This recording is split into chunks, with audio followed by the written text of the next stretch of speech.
एक श्वास की कीमत कितनी है। और प्रथम मंत्र आप इन्हीं सभी देवताओं के मूल मंत्र आपको प्राप्त है। ये भी बहुत अजब मंत्र हैं, इनकी बहुत कीमत है। तो फिर ये काल क्या करेगा, आपको कैसे नचाएगा। जैसे प्रथम मंत्र में गणेश जी का मंत्र है, ये मूल मंत्र है इनके, इन मंत्रों के बिना लाभ नहीं होगा। और ये मंत्र भी अधिकारी से हो और पुण्यात्माओं।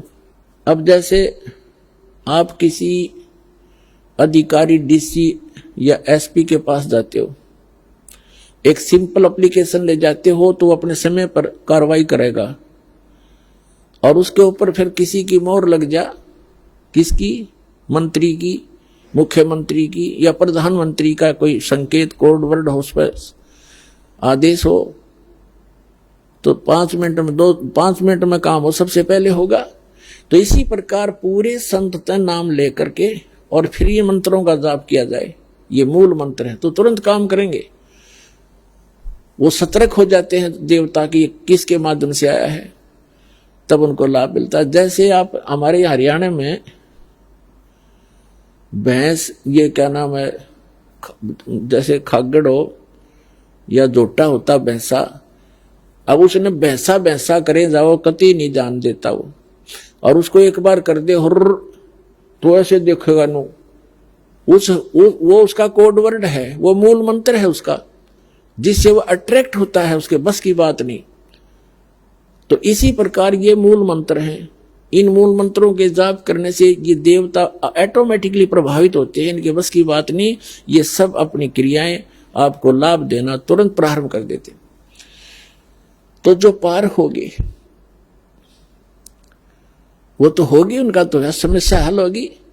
और जो रहेगी फिर काल कैसे नाश करेगा उस व्यक्ति का।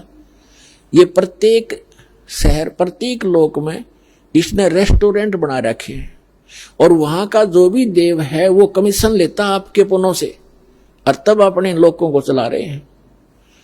तो गणेश जी के लोक में जाओगे आपको, क्योंकि आप गणेश जी का मंत्र कर रहे हो, वहां कोई देवता बन जाओगे, वहां कोई गण बन जाओगे और आपके पुण्य उस मंत्र की कमाई को वहां नष्ट करके उसके बाद फिर ब्रह्मा जी के लोक में जाओगे, वहां पर भी आपकी पूंजी आपकी नाश होगी, सुख सभी प्राप्त होंगे जो यहाँ के नकली सुख हैं, नाचना गाना, अप्सराएं, शादी ब्याह, फंड संड सारा होगा वहां पर। और लेकिन जेब कटेगी आपकी। जैसे कोई होटल में जाता है, रेस्टोरेंट में रुकता है, तो उसकी जेब पैसा वो अपनी पल्ले से खर्चता है, उसकी उसी की जो पूंजी है वो नष्ट होती है, व्यय होती है, और वो सब सुविधाएं उपलब्ध है, घंटी बजाओ, सारी चीज खाओ, लेकिन जेब कट रही है उसकी। इसी प्रकार प्रत्येक लोक में प्रत्येक देव की जो साधना आप कर रहे हो वहां जाओगे, फिर विष्णु जी के लोक में जाओगे, फिर शिव जी के लोक में जाओगे, फिर दुर्गा के लोक में जाओगे, अपनी पूंजी नाश करते जाओगे, आगे चलते जाओगे। जिन्होंने सतनाम का जाप कर रखा है वो फिर ब्रह्मलोक में जाएगा। ब्रह्मलोक में इस काल ने के और धोखा कर रखा है, उसमें 4 विभाग कर रखे, स्वर्ग को 4 भागों बांट रखा है और उसका नाम लिख दिया नकली सतलोक, अलखलोक, अगमलोक, अनामी लोक। और जो दूसरे सतनाम का जो जाप है, सतनाम के अंदर 2 अक्षर का नाम है, वो तो ब्रह्मलोक में जो सबसे पहले सतर का ब्रह्मलोक है उसमें नाश कराता है। और दूसरा जो मंत्र है उसके साथ उसको ऊपर के लोकों में, उससे ऊपर अलग स्थान बना रखे हैं, उससे अच्छी क्वालिटी के होटल, उनमें नाश कराता है। और जिसको सतनाम प्राप्त है उस प्राणी को परमात्मा फिर आकर के जब उसको मानव शरीर प्राप्त होता है उसको फिर से ग्रहण करते हैं, उसको फिर से नए सिरे से फिर तैयार करते हैं, ज्ञान देते हैं। अब देखो पुण्यात्मा, कहाँ तो अब आपका फाइनल गेम है यो, जैसे समझ में आ जाए आपके बाद अपना करवा का कल्याण, मर्यादा में रहो। इतनी भक्ति जो आप कर रहे हो पर्याप्त है। परमात्मा को सब पता है कि इस काल के लोक में कौन कितनी भक्ति कर सकता है। यो करण नहीं देता, 100 टेंशन पैदा करके रखता है एक व्यक्ति के।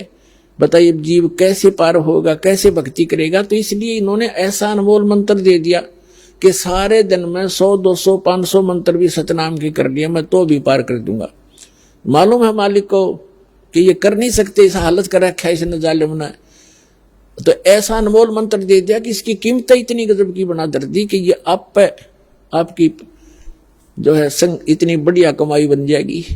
अब जैसे एक व्यक्ति 200 रुपये कमावे सारे दिन में, और एक ऐसा बिजनेस बता दिया किसी ने, रोज के 2 लाख रुपए गल्ला लेता है, तो उसमें 10, 20, 50 हजार की कमाई भी होती होगी उसको।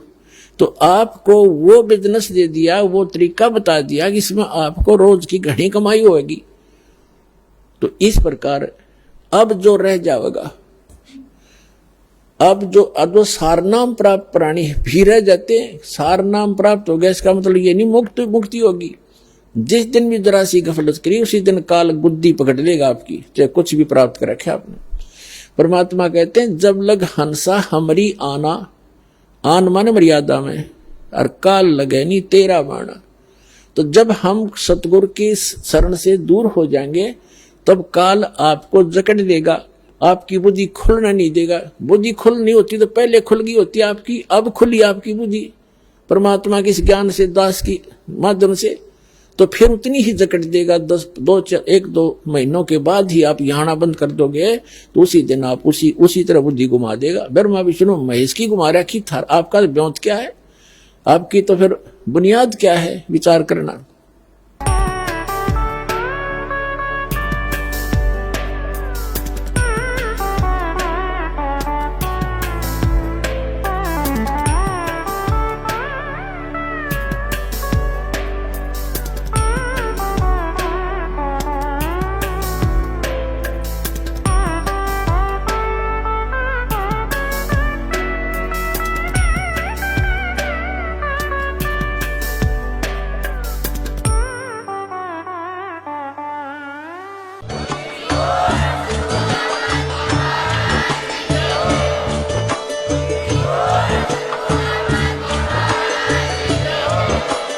आप सुन रहे थे जगत गुरु तत्वदर्शी संत रामपाल जी महाराज जी के मंगल प्रवचन। अधिक जानकारी के लिए विजिट कीजिए हमारी वेबसाइट www.jagatgururampalji.org। संत रामपाल जी महाराज जी के शुभ आशीर्वाद से पूरे विश्व भर में 500 से भी ज्यादा नाम दीक्षा केंद्र हैं, जिन पर संत रामपाल जी महाराज जी द्वारा ऑनलाइन निशुल्क नाम दीक्षा दी जा रही है। अपने नजदीकी नाम दीक्षा केंद्र का पता करने के लिए संपर्क करें 8222880541।